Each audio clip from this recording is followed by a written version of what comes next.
Avec seulement 4 $ pour un rendez-vous arrangé, la fille de la femme de ménage attendait seule. De la table voisine, le fils du milliardaire l'observait en silence jusqu'à ce que le piège cruel devienne évident. Elle avait 4 $, une robe d'occasion et une réservation dans l'un des restaurants les plus chics de la ville. Pour Claire Donovan, 17 ans, fille de femme de ménage et boursière, ce rendez-vous galant ressemblait à un rêve. Une soirée que sa mère avait absolument voulu qu'elle s'offre. Une soirée pour laquelle elle avait marché 40 pâtés de maison afin d'économiser le prix du bus. Elle était assise seule, serrant contre elle son filet de sécurité de 4 $, attendant le garçon populaire qui semblait enfin l'avoir remarqué. Mais ce rêve était un mensonge soigneusement orchestré.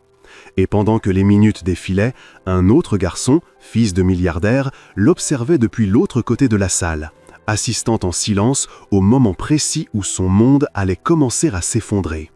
Et avant que j'oublie, j'aimerais beaucoup savoir d'où vous nous regardez. Laissez un commentaire en dessous et j'espère que la suite vous plaira.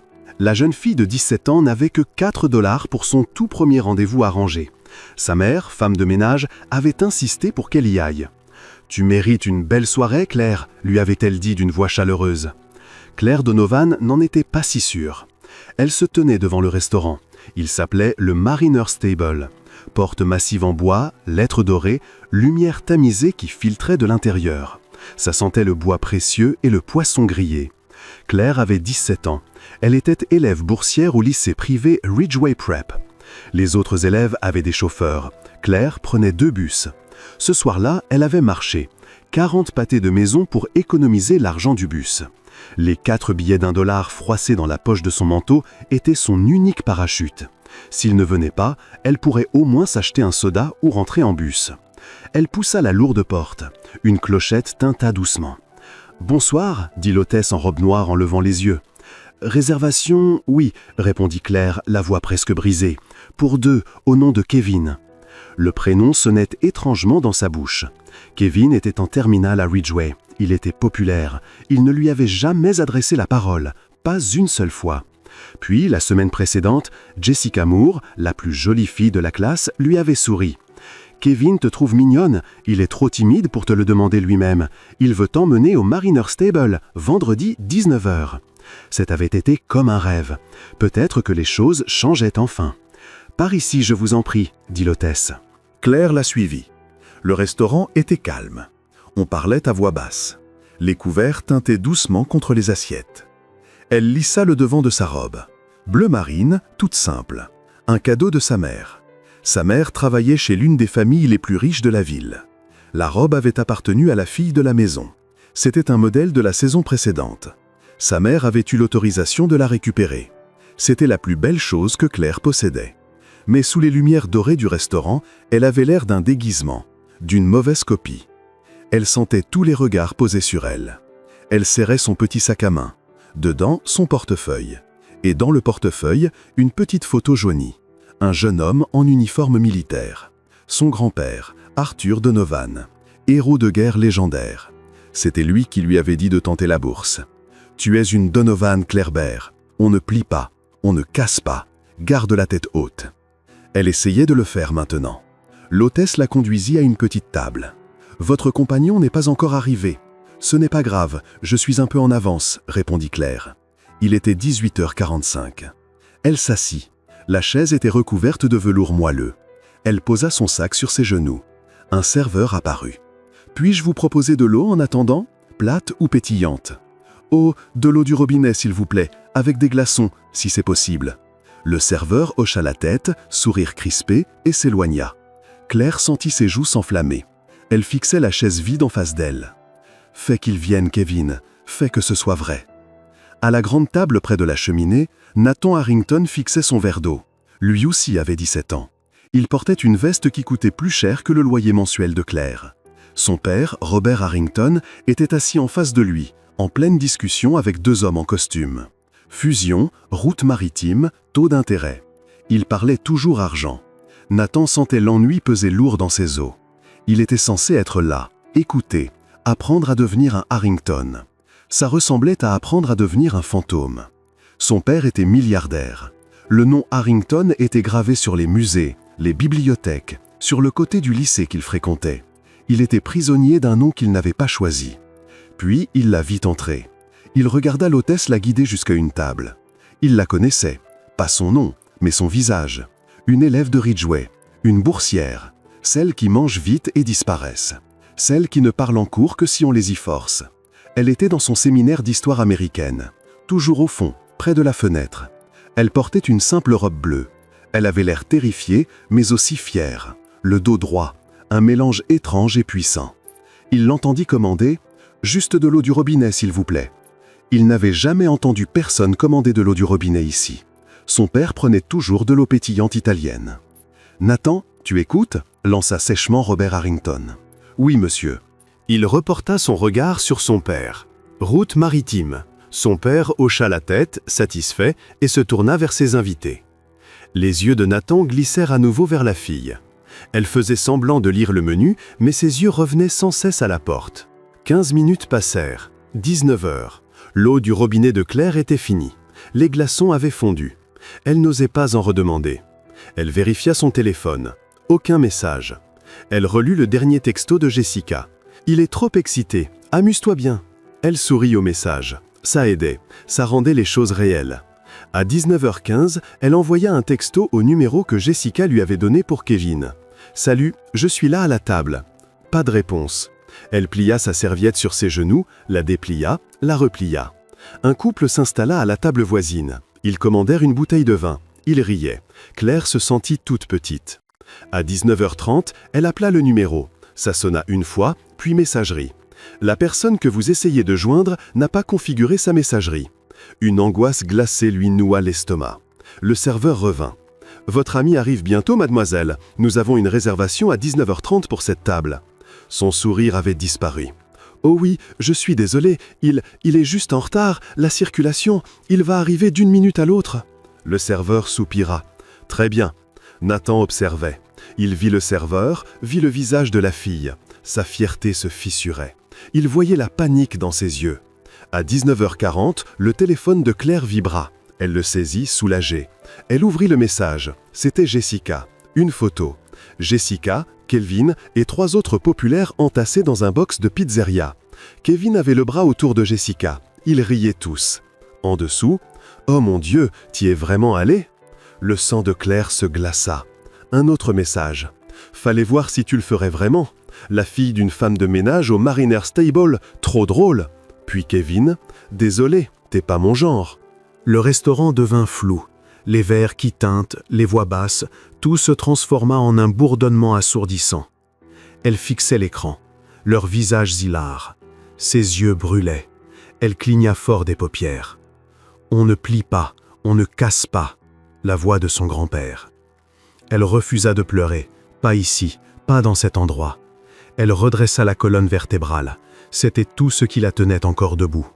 Elle rangea lentement le téléphone dans son sac. Ses mains tremblaient, mais personne ne verrait. Nathan l'observait de l'autre côté de la salle. Il n'avait pas vu les textos, mais il vit son visage. Il vit la couleur s'en aller. Il vit l'espoir s'éteindre comme une lumière qu'on éteint. Il vit sa mâchoire se crisper et elle se redressa encore plus. C'était la chose la plus courageuse qu'il ait jamais vue. Son père riait à une blague. « Absolument, Jim, on couvrira les fonds. » Nathan se sentait mal. Claire regarda son verre d'eau vide. Il fallait partir, mais il fallait payer. Elle avait commandé de l'eau du robinet. Est-ce que l'eau du robinet était gratuite ou facturée? Elle n'avait que 4 $. Elle fit signe au serveur. Il revint, l'air agacé. « Monsieur, il faut que je parte, » murmura Claire, la gorge serrée. « Combien je vous dois pour l'eau ?» Les yeux du serveur se plissèrent. « L'eau? C'est juste de l'eau, mademoiselle. »« Je sais, mais cette table est pour les clients qui consomment, » dit-il à voix basse. L'humiliation de Claire était totale. Elle se sentait au bord du malaise. Elle fouilla dans son sac, sortit les 4 billets froissés. « Tenez, c'est tout ce que j'ai, je suis désolé. » Nathan vit tout. Les billets froissés, le regard dégoûté du serveur. Il se leva d'un bond. « Nathan !» aboya son père. « Assieds-toi, nous sommes en réunion. » Nathan l'ignora. Il passa devant le serveur, marcha droit jusqu'à la table de Claire. Elle leva les yeux vers lui, les yeux écarquillés, brillants de larmes retenues. Elle semblait brisée. commença-t-elle. Nathan regarda le serveur, la voix glaciale. « Elle est avec moi. » Le serveur se figea. Il passa du blazer hors de prix de Nathan à la robe toute simple de Claire. Robert Harrington se leva. « Nathaniel, qu'est-ce que cela signifie? Reviens immédiatement à cette table. » Tout le restaurant s'était tu. Tout le monde regardait. Claire voulait disparaître. C'était pire, 1000 fois pire. Elle était un spectacle, une œuvre de charité. « Non, je ne suis pas avec lui, dit-elle à Nathan. Je pars, laissez-moi partir s'il vous plaît. » Elle tenta de se lever. Nathan posa la main sur la table. « Je suis désolé, père, je reviens tout de suite. » Il regarda Claire. « Tu ne pars pas, tu changes de table. » Il lui prit la main. Elle était glacée. « Qu'est-ce que vous faites ?» chuchota-t-elle. « Mon père est ennuyeux, et j'ai faim, et toi, tu n'as toujours pas dîné. » Il l'entraîna doucement mais fermement. Il la fit passer devant le visage stupéfait de son père. « Nathaniel !» tonna Robert. Nathan ne s'arrêta pas. Il la conduisit jusqu'à sa propre table, la grande, près du feu. Il tira la chaise à côté de la sienne. « Assieds-toi. »« Je ne peux pas. »« Assieds-toi. » Elle s'assit. Elle tremblait. Nathan s'installa à côté d'elle. Il regarda son père, puis les deux hommes d'affaires médusés. « Père, messieurs, dit-il d'une voix parfaitement calme, voici mon amie. Elle dîne avec nous ce soir. » Robert Harrington fixa son fils. Il regarda Claire. Sa robe bon marché, ses yeux rougis. Il était furieux, mais en public. Il força un sourire qui semblait douloureux. « Bien sûr, soyez la bienvenue. » Le serveur accourut. Il posa une nouvelle serviette pour Claire. Il remplit son verre, d'eau pétillante cette fois. Claire fixait la table. Elle n'osait regarder personne. Alors Nathan reprit comme si de rien n'était. « Vous parliez des routes maritimes, père ?» Le sourire forcé de Robert Harrington était une ligne froide et crispée. Il regarda son fils. Il regarda la fille. Les deux hommes d'affaires fixaient leur assiette. La conversation sur les zonages s'était arrêtée net. L'air était épais. Claire avait l'impression d'être sous l'eau. Les sons étaient étouffés. Son cœur battait lourd et lent contre ses côtes. Elle était assise à la table d'un milliardaire, dans une robe d'occasion, avec 4 $ en poche, et elle venait d'être la victime d'une blague cruelle, cruelle. Nathan semblait imperméable au silence. Il agissait comme si c'était normal, comme s'il invitait tous les jours des filles humiliées au dîner d'affaires de son père. Un nouveau serveur, plus âgé et au visage bienveillant, apparut. Il installa rapidement une place pour Claire. « Puis-je vous apporter la carte, mademoiselle ?»« Non, » répondit Nathan d'un ton détaché. « Elle prendra la même chose que moi. Saumon, cuisson à point et une autre eau pétillante. »« Très bien, monsieur Harrington. » Claire fixait l'assiette blanche vide devant elle.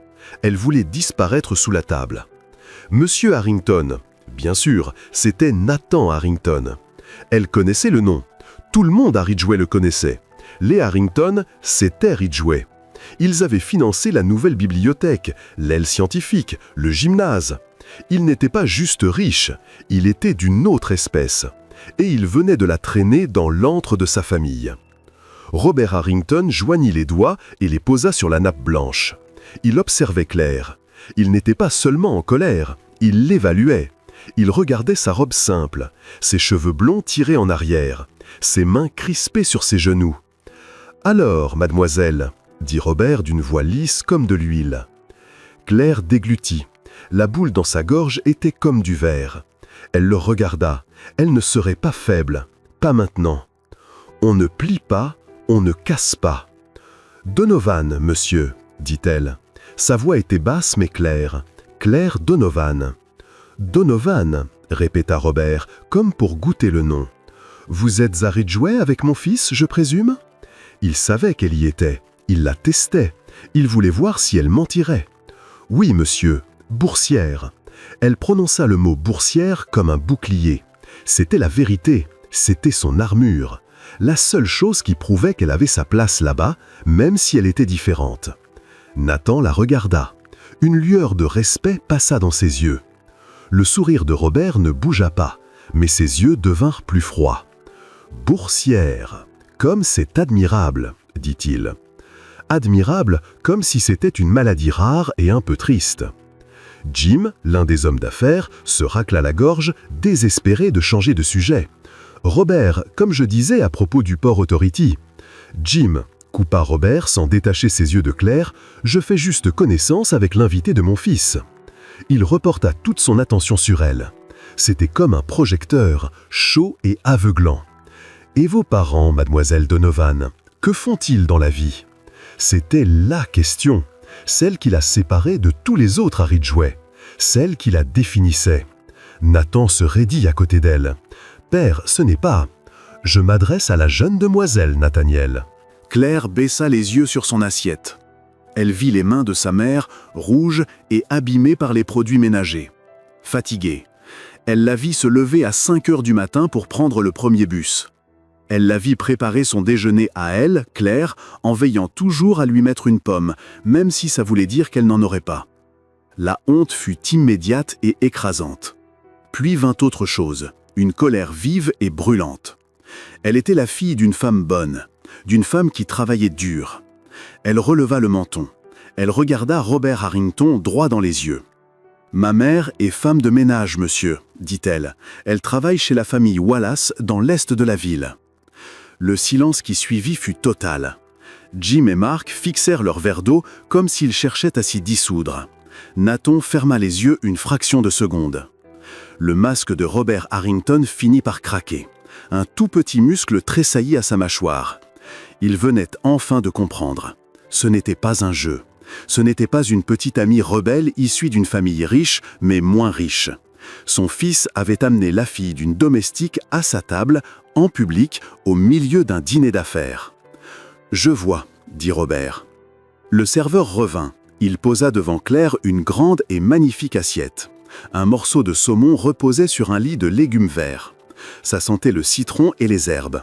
C'était le plat le plus cher qu'elle ait jamais vu. Elle sut avec certitude qu'elle ne pourrait pas avaler une seule bouchée. « C'est ridicule », lâcha Nathan. Sa voix était basse, pleine de colère. Il ne regardait pas Claire, il regardait son père. « Nathaniel, » avertit Robert. « Tu m'invites à ces leçons, » reprit Nathan. « Tu me dis d'écouter et ensuite tu fais ça.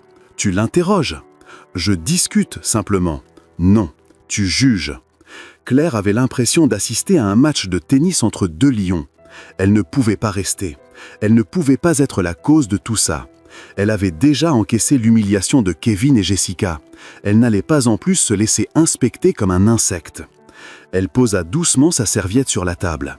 « Merci pour tout ça, » dit-elle. Sa voix tremblait, mais elle la tenait. « C'est un très beau repas, mais je dois partir. » Elle se leva. La chaise en velours racla le sol avec un bruit discret. Robert parut agacé. « Rasseyez-vous, mademoiselle, vous n'avez pas mangé. » C'était un ordre. Il avait l'habitude qu'on lui obéisse. « Non, merci, monsieur, j'ai perdu l'appétit. » Nathan se leva avec elle. « Je te raccompagne. »« Nathaniel, assieds-toi. » La voix de Robert n'était plus une demande, c'était le tonnerre. Tout le restaurant les regardait désormais, le couple discret, les hommes d'affaires, les serveurs. Nathan regarda son père. Un long, très long moment de silence. Le fils défiant le père. « Non, » dit Nathan. Il plongea la main dans sa poche, en sortit un billet de 20 $ et le jeta sur la table. « Pour son eau, » dit-il. C'était un geste tranchant, provocateur, une insulte délibérée. Le visage de Robert Harrington vira au rouge sombre. « Allons-y, » dit Nathan à Claire. Cette fois, il ne lui prit pas la main. Il posa simplement la paume au creux de ses reins. Il la guida, il la protégea. Il la fit traverser le labyrinthe des tables, sous les regards, devant l'hôtesse qui semblait terrifiée. Il poussa la lourde porte en bois.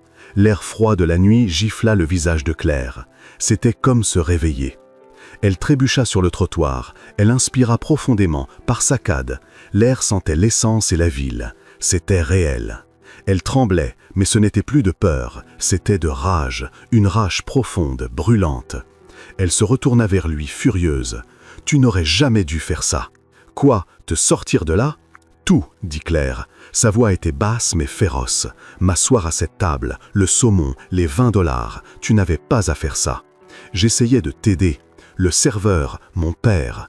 Tu as empiré les choses. Tu m'as transformé en spectacle, en cas de charité. Tu as ramené la pauvre petite fille de femme de ménage à la table de ton père pour te sentir bien. Pour, quoi, te rebeller ?» Nathan accusa le coup. Personne ne lui avait jamais parlé comme ça. « Non, je t'ai vu, ils ont été odieux avec toi. Odieux, oui, et je gérais, j'allais partir, j'allais bien. Et toi, tu m'as sauvé. Tu sais ce que tu as fait? Tu as prouvé exactement ce qu'il disait, que je n'ai pas ma place là-dedans. J'aurais préféré partir avec ma fierté. Ta fierté, il te faisait pleurer. Je ne pleurais pas, lança-t-elle. Et j'avais 4 $, j'allais payer mon eau et partir. Ça le stoppa net. Tu avais 4 $? Oui, 4, et j'allais rentrer à pied. Ça aurait été mon histoire, mon problème. Toi, tu en as fait ton histoire. Tu m'as transformé en quelque chose qu'on se passe entre toi et ton père.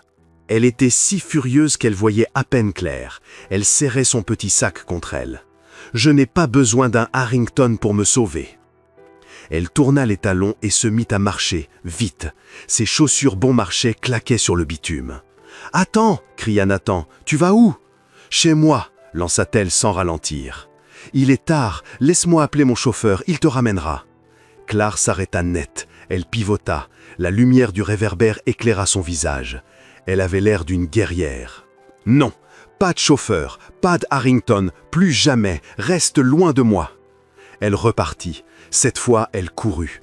Elle courut jusqu'au coin de la rue. Elle ne se retourna pas. Nathan resta planté sur le trottoir un long moment. Le vent froid lui semblait étrange. Il était perdu, en colère et surtout profondément impressionné. Elle avait eu peur, elle avait été humiliée, mais elle n'était pas faible. Elle avait plus de force dans son petit corps tremblant que les 2 associés de son père réunis. « Reste loin de moi !» Il ressentit une étrange attirance. Il voulait faire exactement l'inverse. Il rentra dans le restaurant. L'ambiance était glaciale. Jim et Mark s'étaient levés, finissaient leur verre. « Robert, merci pour le dîner », dit Jim en évitant soigneusement le regard de Nathan. « On reste en contact. Nos équipes appelleront vos équipes. »« Oui, merci », ajouta Mark. Ils fuirent presque. Il ne restait plus que le père et le fils. La table était sans dessus-dessous. Le saumon intact de Claire trônait entre eux. Le billet de 20 $ de Nathan était toujours là.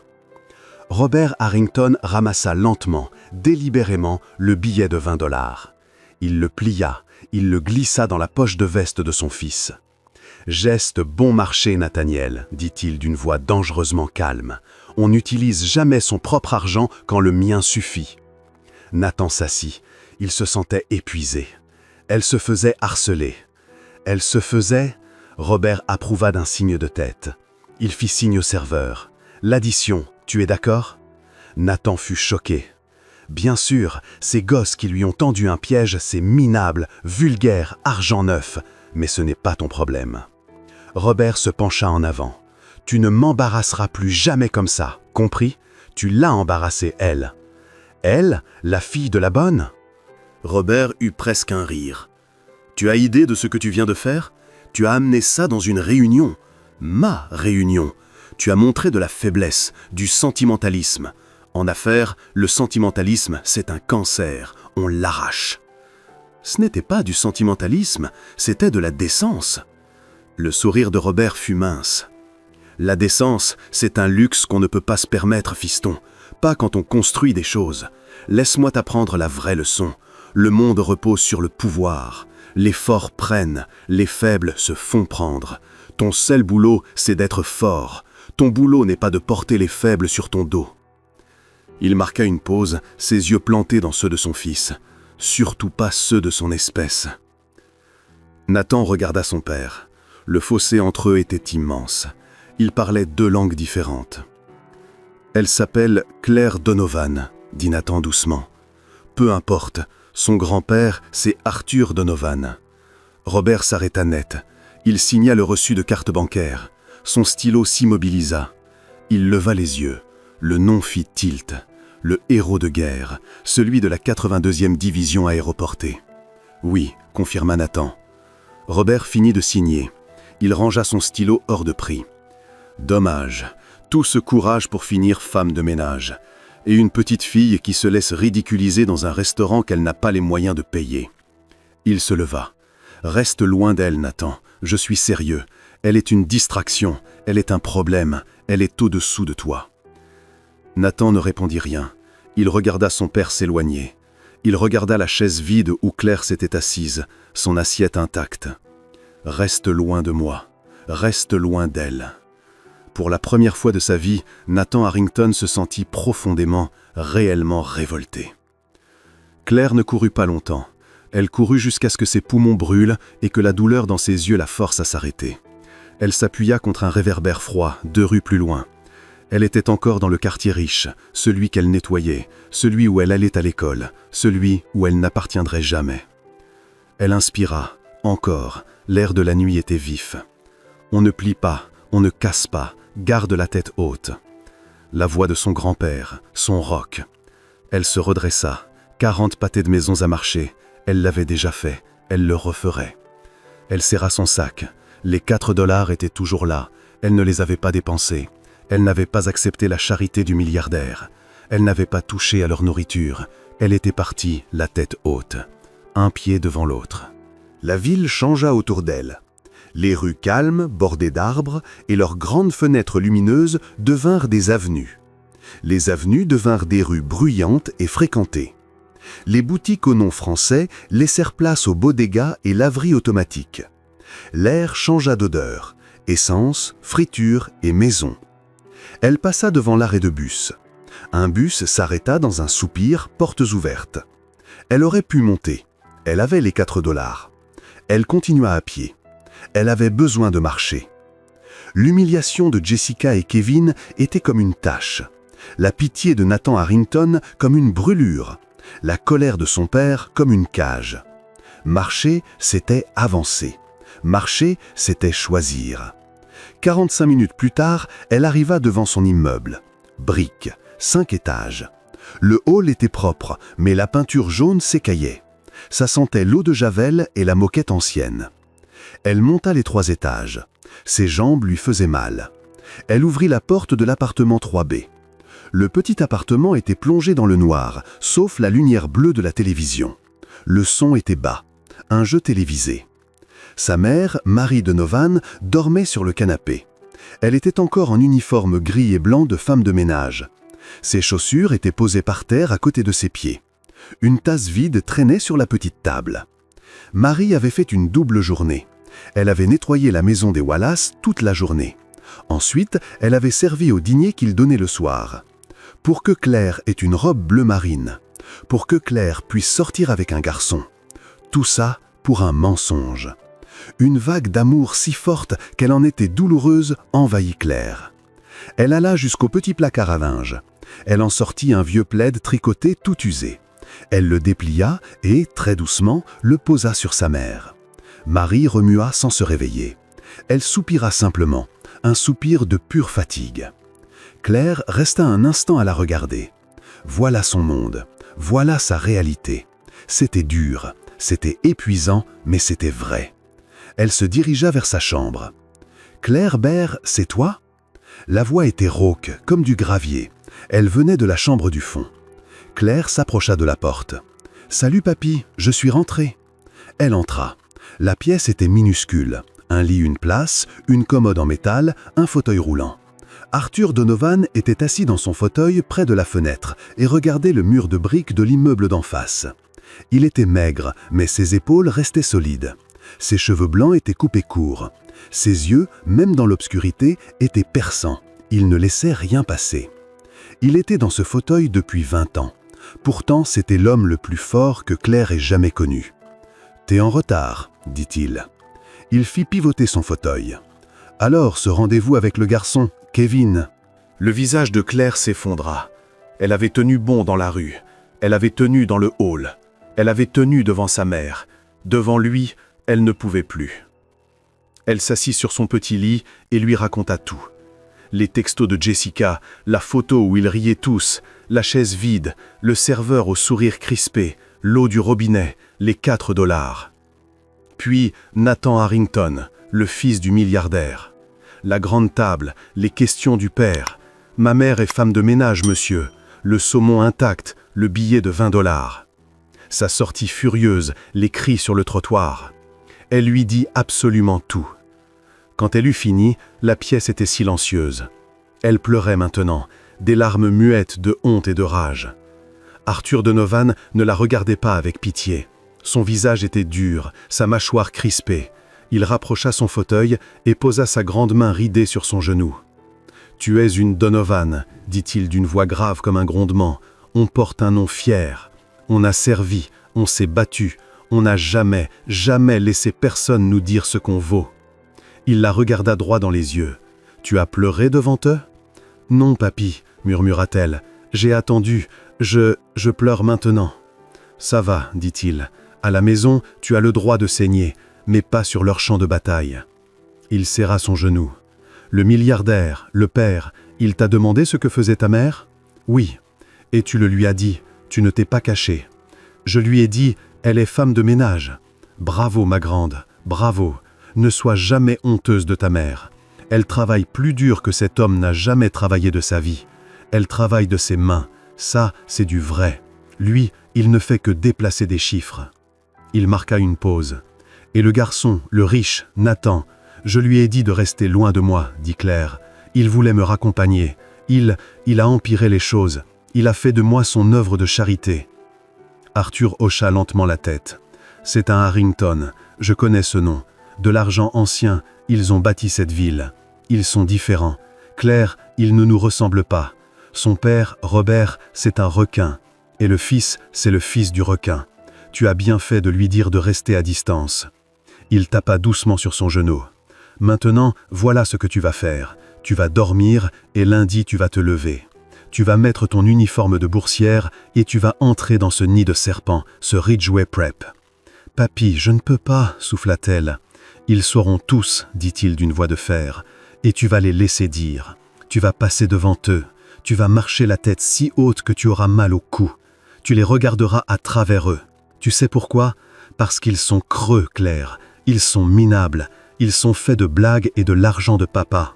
Toi, tu es solide. Tu es une Donovan. Tu es faite de quelque chose de vrai. » Claire regarda son grand-père, le héros, l'homme qui avait affronté des choses qu'elle ne pouvait même pas imaginer. Elle inspira profondément. Elle essuya ses yeux. « D'accord, papy. D'accord. Maintenant, va te coucher. Et surtout, ne claque pas la porte. Ta mère dort. » Le lundi matin, le ciel était gris et froid. Claire prit ses 2 bus. Elle gardait les mots de son grand-père dans la poitrine. Creux, solide, vrai. Elle gravit les larges marches de pierre de Ridgeway Prep. L'école ressemblait à une université, murs de pierre recouverts de lierre, construite pour durer toujours, construite par des gens comme les Harrington. Elle poussa les lourdes portes en chêne. Le grand hall était bruyant, puis, quand elle entra, tout changea. Les bavardages s'arrêtèrent net. Il ne resta plus qu'un murmure venimeux. Elle le sentit, tous les regards. C'était elle, la fille de la femme de ménage, celle qui s'était vraiment pointée au Mariner Stable. Elle garda les yeux fixés droit devant. Elle marcha vers son casier. Son cœur cognait comme un lapin pris au piège. Garde la tête haute. Elle les voyait, le groupe des populaires, autour de leur casier, serré, bruyant. Au centre, Jessica Moore et Kevin. Ils la virent. Le visage de Jessica s'illumina d'un sourire plein de dents, un sourire de prédateur. Elle s'avança, se planta droit sur son chemin. « Claire !» lança-t-elle d'une voix claire et fausse. « Oh mon Dieu, je t'ai envoyé plein de messages. Alors, vendredi, c'était comment ?» Le couloir était maintenant complètement silencieux. Tout le monde regardait. Claire s'arrêta. Elle était coincée. Kevin, derrière Jessica, s'appuyait contre un casier, un sourire en coin. Il ne la regardait même pas dans les yeux. « On s'est senti tellement mal », reprit Jessica en posant la main sur son cœur. « Le père de Kevin a eu une urgence familiale de dernière minute. Il n'a vraiment pas pu venir. Il s'en veut terriblement. » Un mensonge paresseux et insultant. Claire ne dit rien. Elle regarda le visage parfait et souriant de Jessica. « Alors, tu as attendu longtemps ?» insista Jessica. « Tu as commandé quelque chose ?» Le groupe derrière ricana. Claire pensa à son grand-père. Elle pensa à sa mère endormie en uniforme. Elle inspira. Elle regarda Jessica, pas avec colère, pas avec peur, avec rien, comme si c'était un insecte. « C'était très instructif, Jessica, » dit Claire. Sa voix était calme, mais elle portait dans le silence du couloir. Le sourire de Jessica vacilla. Ce n'était pas la réaction qu'elle voulait. Elle voulait des larmes, des cris. « Comment ça ?»« J'ai appris quelque chose, » reprit Claire. Elle regarda par-dessus l'épaule de Jessica, droit vers Kevin, qui croisa enfin son regard. « J'ai appris de quoi vous étiez faits, tous les deux. » Elle marqua une pause.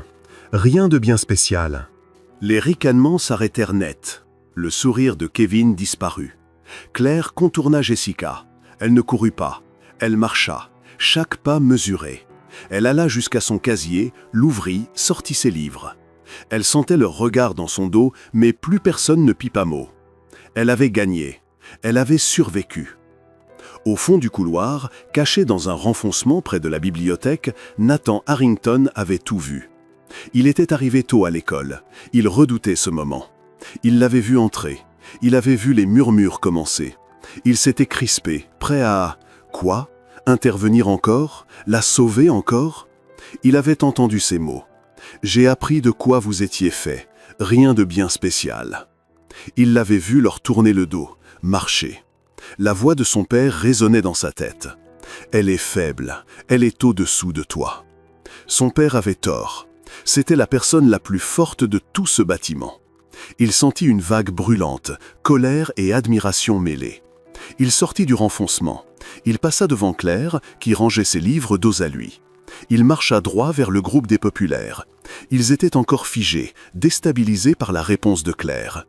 Quand ils virent Nathan, ils se redressèrent. Nathan Harrington était leur roi, le soleil autour duquel ils gravitaient tous. « Salut Nate » dit Kevin en essayant de paraître détendu. Il lui tapa sur l'épaule. « T'as entendu la blague qu'on a faite à... » Le visage de Nathan était glacial. Il regarda Jessica. « Ce que tu as fait était cruel, Jessica. » Sa voix n'était pas forte, mais elle était de glace. Elle traversa le couloir. La mâchoire de Jessica tomba. « Quoi ? Nate, c'était juste une blague. Elle est personne. » « Non, » dit Nathan. « Ce n'était pas une blague, c'était pathétique. » Il tourna son regard vers Kevin. Kevin, qui faisait 30 cm de plus que lui, parut soudain tout petit. « Et toi, » dit Nathan d'une voix plate, « t'es un lâche. » Le visage de Kevin vira au rouge brique. « Tu m'as dit quoi, là ? » ?»« Tu m'as très bien entendu. T'es un lâche. Tu as laissé Jessica faire ton sale boulot et tu as humilié une fille qui ne t'avait rien fait. » Il regarda tout le groupe. « Vous tous, pathétiques. » Nathan n'attendit pas de réponse. Il tourna les talons et partit vers sa salle de cours. L'ordre social de Ridgeway Prep venait de se fissurer de part et d'autre. Le roi venait de prendre la défense de la boursière. Au bout du couloir, Claire avait tout entendu, chaque mot. Elle se retourna, son livre d'histoire serré contre sa poitrine. Elle regarda le dos de Nathan disparaître dans une salle. Il l'avait encore défendu. Mais cette fois, ce n'était pas un sauvetage, c'était une alliance. Elle était perdue, elle était en colère, et pour la première fois, elle avait un peu peur de ce qu'il venait de faire. Il venait de peindre une cible dans leur dos à tous les deux. La rumeur de ce qu'avait fait Nathan Harrington dans le Grand Hall se répandit à Ridgeway plus vite qu'un incendie. À l'heure du déjeuner, l'école était coupée en deux. Le clan des populaires, Jessica, Kevin et leurs suiveurs, étaient furieux. Ils traitaient désormais Nathan avec un respect froid et nouveau. Il restait leur roi, mais un roi qui s'était retourné contre eux. Ils ne pouvaient pas le toucher, alors ils se concentraient sur Claire. C'était différent maintenant. Les murmures n'étaient plus seulement venimeux, ils étaient ouvertement hostiles. En allant à son casier, une fille, par accident, claqua violemment une porte juste quand Claire passait. Claire sursauta, ses livres tombèrent par terre. Kevin et ses amis éclatèrent de rire. Mais quelque chose d'autre se produisit. Un garçon avec qui elle n'avait jamais parlé, un élève discret de son cours de maths, se baissa et l'aida à ramasser ses livres. Il ne dit rien. Il lui tendit simplement la pile et partit. À la cafétéria, elle s'assit à sa table habituelle, seule. Un groupe de filles populaires passa près d'elle. L'une d'elles trébucha. Son plateau plein de ketchup et de frites bascula, droit sur Claire. « Attention !» Une main jaillit. Nathan Harrington. Il était assis 3 tables plus loin. Il avait bougé si vite. Claire ne le vit même pas arriver. Il ne bloqua pas le plateau. Il se plaça simplement entre la fille et Claire. Le plateau de frites et de ketchup s'écrasa sur lui, en plein milieu de son couteau bleu de Ridgeway. La cafétéria devint muette comme une tombe. La fille qui avait trébuché devint blanche comme un linge. « Oh mon Dieu, Nathan, je suis tellement désolé !» Nathan ne la regarda même pas. Il retira calmement une frite de son revers, la regarda, puis regarda Kevin, qui observait depuis l'autre côté de la salle. « Tu as raté ton coup, dit-il. » Il ôta son blazer, le jeta sur une chaise vide. Il portait une chemise blanche toute simple. Il s'assit à la table de Claire, juste en face d'elle. Claire était pétrifiée, son cœur cognait à tout rondre. « Qu'est-ce que tu fais » chuchota-t-elle. « Je déjeune » répondit Nathan.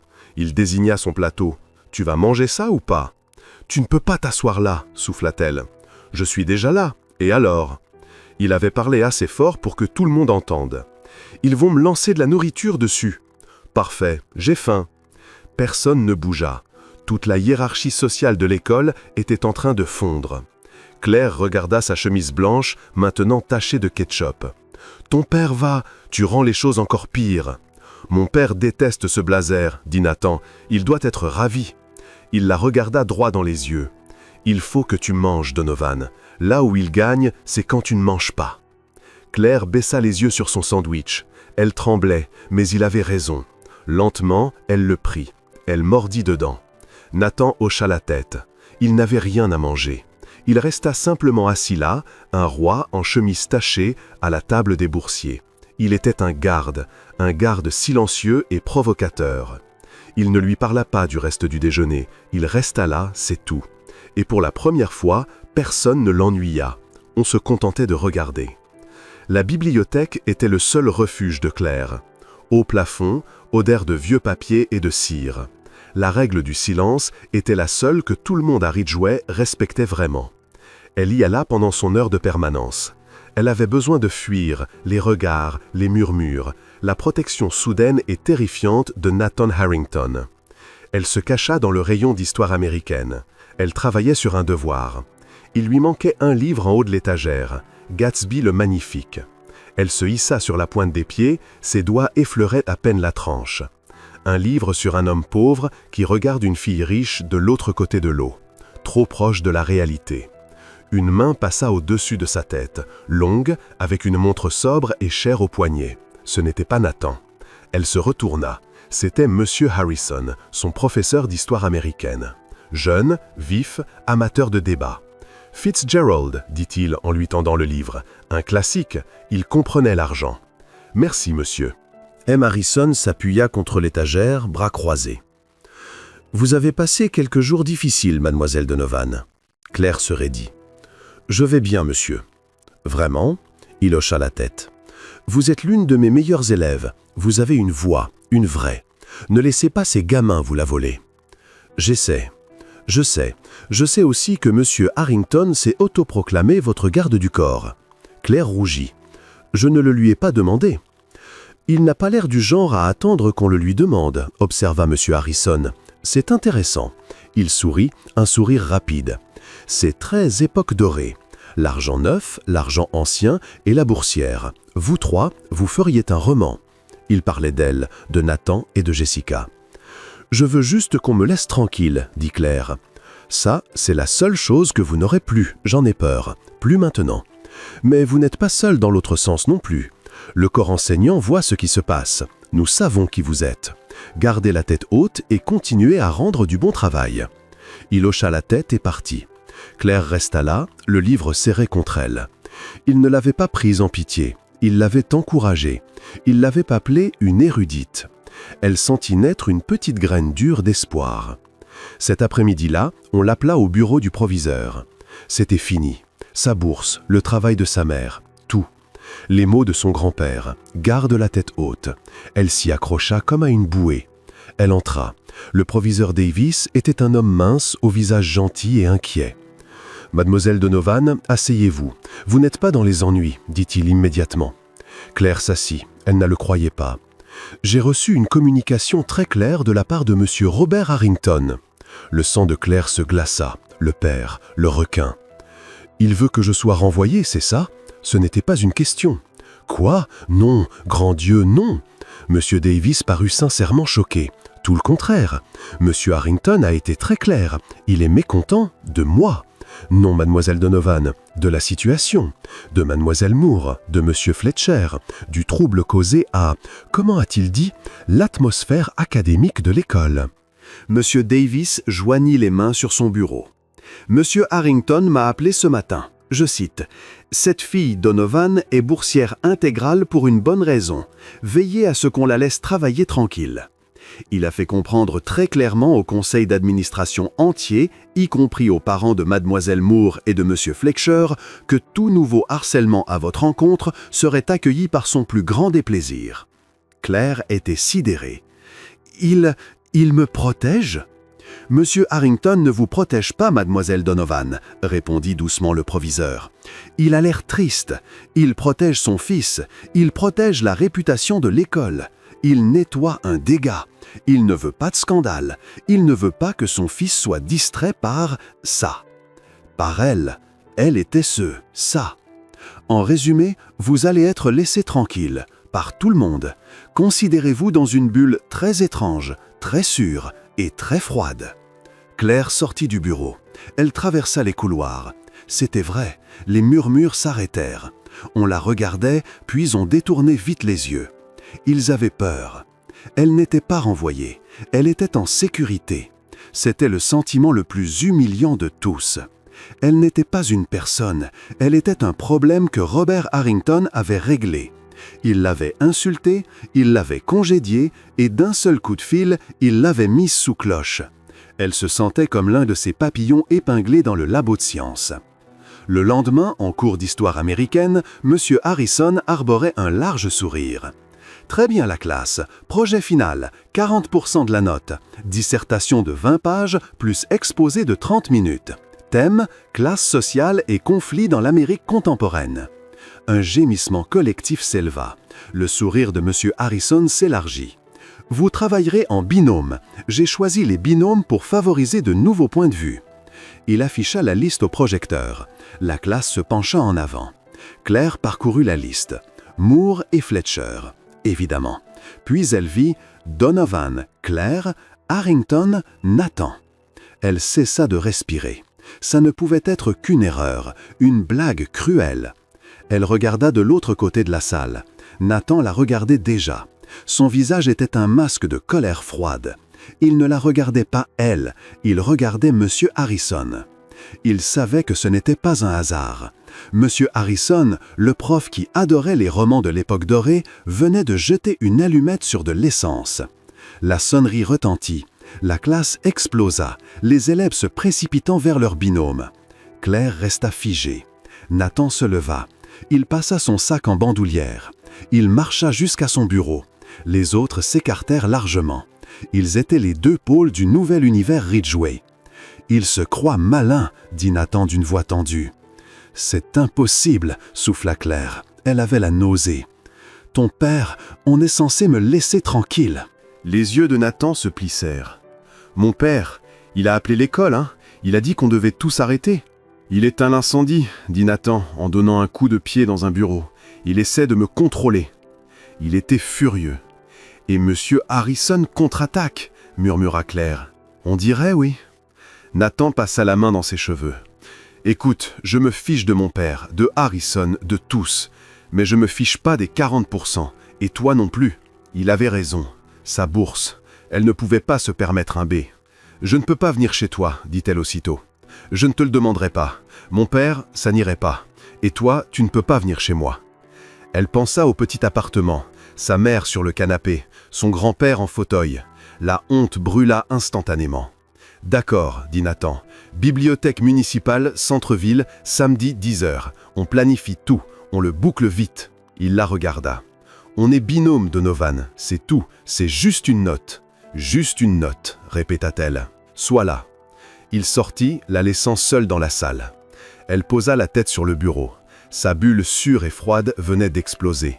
Son pire ennemi venait de la rendre intouchable, et son seul allié était désormais son binôme de projet. La voix de son grand-père revint. « Tu es une Donovan, tu es solide, tu es vrai. » Elle se leva, elle rangea son sac, elle irait à la bibliothèque, elle décrocherait son A. Et ensuite, elle ne parlerait plus jamais à Nathan Harrington. Samedi, il faisait beau et froid. La grande bibliothèque municipale était un immense bâtiment ancien en marbre, un palais pour tout le monde. Claire arriva à 9h55. Elle trouva une grande table en chêne dans la salle de lecture principale. Le plafond était peint de nuages. Le seul bruit, froissement de journaux, livres qu'on referme doucement. Nathan arriva pile à 10h. Il ne ressemblait pas à un élève de Ridgeway. Jean simple, pull gris, manteau noir tout simple, sac en cuir en bandoulière. Il avait l'air d'un étudiant normal. Il s'assit en face d'elle. La table était large, une barrière. Donovan, Harrington. Long silence. « Bon, dit Claire en sortant un cahier. Elle était tout en affaires. 20 pages, 40%. Il nous faut un A. » « On aura un A, répondit Nathan en ouvrant son ordinateur. J'ai réfléchi au plan. Claire poussa son cahier vers lui. On ne peut pas juste parler riche et pauvre, c'est trop simple. Nathan lut ses notes. Il fut surpris. Elle avait décortiqué le sujet. Stratification économique, responsabilité héritée versus opportunité gagnée, mobilité sociale, main-d'œuvre invisible. Main-d'œuvre invisible, lut-il à voix haute. C'est quoi ? Ma mère, répondit Claire d'un ton neutre. Les gens qui nettoient les maisons, servent la nourriture, conduisent les voitures. Ceux qu'on voit sans les voir. Ce sont le moteur de votre monde, mais ils n'ont pas voix au chapitre. Nathan la regarda. Il hocha lentement la tête. Ok, c'est bon. C'est une moitié du devoir. Et l'autre ? Ça, dit-il. Il tapa quelques mots sur son ordinateur et le tourna vers elle. La cage dorée. La cage dorée, lut Claire. Tu veux dire, toi ? Je veux dire les attentes, répondit Nathan à voix basse. Il se pencha. Le monde que tu crois qu'on a, la liberté, ça n'existe pas. C'est un autre genre de piège. Mon père, mon grand-père, mon arrière-grand-père. Je ne suis pas une personne, je suis un maillon. Toute ma vie est déjà tracée. L'école, l'université, l'entreprise que je dirigerai, la femme que je suis censé épouser. Il la regarda. Tu crois que tu n'as pas le choix ? Moi non plus. Les miens sont juste plus chers. Claire le fixa. Elle n'y avait jamais pensé comme ça. Elle revit son père au restaurant. Le sentimentalisme est un cancer. Ton père. Mon père, confirma Nathan, c'est l'architecte de la cage. Ils se regardèrent. Ils n'étaient pas amis. Ils étaient binômes. Mais pour la première fois, ils se comprenaient. Ils étaient de part et d'autre du même haut mur. Donc, dit Claire, c'est notre devoir. Le moteur invisible et la cage dorée. Comment ils se soutiennent mutuellement ? Ouais, dit Nathan. Il sourit presque. Ouais, c'est ça. Ils travaillèrent 3 heures. Ils ne parlèrent ni de l'école, ni de Jessica, ni de la cafétéria. Ils travaillèrent, c'est tout. Ils construisirent le plan. Ils se répartirent les recherches. C'était facile. Il était intelligent, elle était intelligente. Le travail était bon. À un moment, Claire leva les yeux. Il écrivait, visage sérieux. Ce n'était plus le roi de Ridgeway. Ce n'était plus le fils rebelle. C'était juste Nathan, un garçon de 17 ans, prisonnier d'une vie qu'il n'avait pas choisie. Et il leva les yeux vers elle. Il ne voyait plus la fille de femme de ménage. Il ne voyait plus une boursière. Il voyait la personne qui avait tenu tête à son père, qui l'avait remis à sa place dans la rue, qui était assez intelligente pour décrocher un A avec lui. « Il me manque une source, dit Claire en brisant le silence. Un livre, La classe en Amérique, 1945-2000. Il est rare, la bibliothèque là, mais il est emprunté. » Le visage de Nathan devint indéchiffrable. « Je connais ce livre. »« Tu l'as lu ? Il est dans le bureau de mon père. Il a une collection privée. » Oh, Claire détourna les yeux. « Je trouverai autre chose. »« Non, c'est la bonne source. Je vais le récupérer. Je te le déposerai demain. »« Non, dit Claire trop vite. Pas la peine. Tu ne peux pas venir chez moi. Je te retrouve dans le hall à 16h. » Il rangeait déjà son sac. « Il nous faut Lady Donovan. » Il partit. Claire resta là, le cœur battant. Il allait venir dans son immeuble. Le lendemain à 15h55, Claire attendait dans le hall à la peinture jaune écaillée. Elle était malade de nervosité. La porte s'ouvrit. Nathan Harrington entra. Il détonnait dans son immeuble, trop propre, trop cher. Il tenait le gros livre bleu marine. « Donovan. »« Harrington. » Elle tendit la main vers le livre. « 1 minute, Claire Bert. » La voix rauque comme du gravier. Claire se figea. Son grand-père, Arthur Donovan, sortit de l'ascenseur grinçant, en fauteuil, pantalon repassé, chemise à col. Il s'était rasé. Il roula jusqu'à s'arrêter entre Claire et Nathan. Il leva les yeux vers le garçon. Arthur était maigre, mais sa présence remplissait le hall. « Papy, souffla Claire, c'est Nathan, mon binôme de projet. » Arthur regarda Nathan, longuement, 10 secondes qui parurent une éternité. Il ne regardait pas un garçon, il regardait un homme. Il l'évaluait. « Harrington, dit Arthur, je connais ton nom. »« Monsieur, répondit Nathan. Il se tenait droit. Il ne détourna pas les yeux. « Tu es le fils de Robert Harrington. »« Oui, monsieur. »« J'ai connu ton grand-père, dit Arthur. On a siégé au même conseil il y a des années. Avant ça. » Il tapa sur l'accoudoir de son fauteuil. C'était un homme dur, mais juste. « On me l'a dit, monsieur. » Arthur hocha la tête. « Tu apportes un livre à Claire. »« Oui, monsieur, pour notre projet. » Nathan le tendit. Claire avança la main, mais Arthur leva la sienne. « Attends. » Il regarda encore Nathan. « C'est toi, le restaurant et l'école ?» Nathan ne répondit pas. « Tu as pris un plateau de bouffe pour ma petite fille. » Le visage de Nathan resta impassible. « Oui, monsieur. » « Pourquoi ?» Nathan resta silencieux. Il regarda Claire, puis Arthur. « Parce que, monsieur, ce qu'il faisait était mal, c'était minable. » Il avait utilisé son propre mot. Arthur le dévisagea. Les yeux du vieil homme étaient perçants, il voyait tout. « Tu as raison, dit Arthur, c'était minable. Mais tu as embarrassé ton père, tu t'es dressé contre les tiens. »« Ce ne sont pas les miens, monsieur, » répondit doucement Nathan. Le hall était silencieux. Arthur Donovan tendit la main. « Donne-moi le livre, fiston. » Nathan posa le gros livre dans la main du vieux soldat. Arthur le tint un instant, puis le tendit à Claire. « Prends le livre, Clairbert. Toi et ce garçon, vous allez me décrocher ce A. » Il regarda de nouveau Nathan. « Merci pour le livre, monsieur Harrington, et merci pour ta décence. » Il fit pivoter son fauteuil. « Ma voiture est là. Claire, à ce soir pour le dîner. » Il sortit, laissant Nathan et Claire seuls. Nathan expira l'air qu'il retenait sans s'en rendre compte. Il venait d'être mis à l'épreuve, et il avait réussi d'une façon ou d'une autre. « Il faut que j'y aille, » dit Claire en serrant le livre. « Ouais, je te vois en cours. » Il sortit. Claire le regarda partir. Il était le fils d'un requin, mais le petit-fils d'un homme juste, et il venait de gagner le respect d'un héros. Le jour de l'exposé, l'air était électrique dans la classe de M. Harrison. Jessica et Kevin venaient de passer. Diapos colorés, citations creuses. Ils avaient parlé de « tout le monde peut réussir en Amérique ». C'était vide. « Merci », dit M. Harrison d'une voix plate. Au suivant, M. Harrington, Mademoiselle Donovan. Ils allèrent devant. Le cœur de Claire battait la chamade. Nathan semblait calme. Puis elle le vit, au dernier rang, assis sur une chaise d'élève. Robert Harrington. Costume sombre impeccable, visage de pierre. Claire eut la nausée, c'était un piège. Nathan croisa son regard, il lui fit un petit signe presque invisible. On ne plie pas. Claire inspira, elle se tourna vers la classe. « Notre projet, commença-t-elle d'une voix claire, porte sur la classe sociale et le conflit en Amérique. Mais pas comme vous l'imaginez, ce n'est pas juste riches et pauvres. » Elle parla du moteur invisible. Des millions de gens comme sa mère qui se lèvent à 5 heures du matin. Ceux qui nettoient les écoles, servent la nourriture. Elle cita des statistiques, des camemberts. Elle n'était pas en colère, elle était factuelle. Elle parla d'un monde qui existait dans l'ombre de Ridgeway Prep. Un monde de travail, d'honneur, d'épuisement. La classe était muette. Jessica et Kevin s'enfonçaient dans leur siège. Puis ce fut au tour de Nathan. Il se plaça à côté d'elle. « Ma partie, dit-il, c'est la cage dorée. » Il ne regarda jamais son père. Il regarda la classe.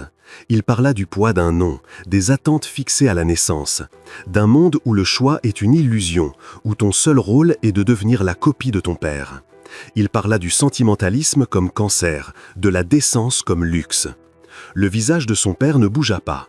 Il regardait simplement son fils. Le conflit, conclut Nathan, c'est que ces deux mondes existent, qu'ils sont tous les deux des pièges, et qu'ils ont besoin l'un de l'autre pour exister.